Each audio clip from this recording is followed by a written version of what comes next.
If you host a home poker game and you need to fish for 10-year-old poker cards in your kitchen drawers, you can kindly GTFO.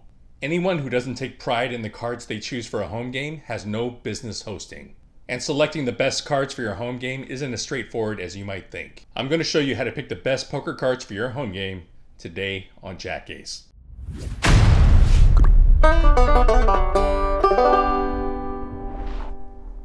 What up, donkeys? Jack Hayes here with jackace.com, where we talk about my 3 favorite topics: gambling, crypto, and STEM. Today I'm going to help you pick the perfect cards for your next home game. There are 4 main factors when picking the perfect deck: material, width, index size, and color pattern.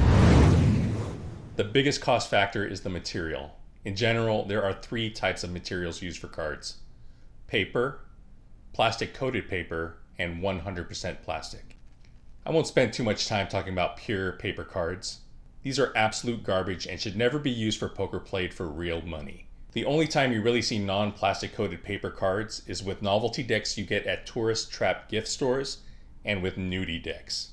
The most common playing card material you'll see is plastic coated paper. This is what you get with a standard deck of bicycles, bees, Hoyle, and Aviator cards. These cards are best for an unplanned game, like a big family staying in a cabin for a skiing trip, or a bunch of friends getting together unexpectedly over the weekend. These cards are great because you can often find them in a local grocery store for relatively cheap, usually $3 or $4 per deck. And if you buy them in bulk from Amazon, you can usually get them for under $2 per deck. And you should always buy 2 brand new decks whenever you play. You don't want to be the host that has to write Jack of Spades on the Joker because you lost a card last time. But if you plan on hosting more than once, or if you often play other card games, you should consider a set of 100% plastic cards. They're a bit more expensive, but they're super durable and they will definitely save you money in the long run. Plastic cards will hold up for years without any signs of wear and tear, and they usually shuffle like butter. You can buy plastic cards made by Chem, Copag, or Faded Spade. You can usually find these cards for $20 to $30 for a 2-deck set. Check this video's description below for links. The second often overlooked factor is width. Decks generally come in 2 widths, standard and narrow, often called bridge size. If you also play card games where players often hold 13 or more cards, you should choose narrow. This includes trick-based games like Spades, Hearts, Bridge, and Pinochle, and it also includes popular games like Chinese Poker, Big Two, or Pasoy Dos. The narrow cards are great for when you have to fan out a 13-card hand. If you only play games where you handle a few cards at a time like poker and blackjack, then standard width should be fine. There are generally 3 types of indexes you can get: standard, jumbo, and LoVision. And this is also dependent on whether you play a lot of trick-based games or 13-card games. I often see poker home games devolve into Chinese poker when it becomes 4-handed. And if you're using jumbo index, it becomes nearly impossible to fan out your 13-card hand.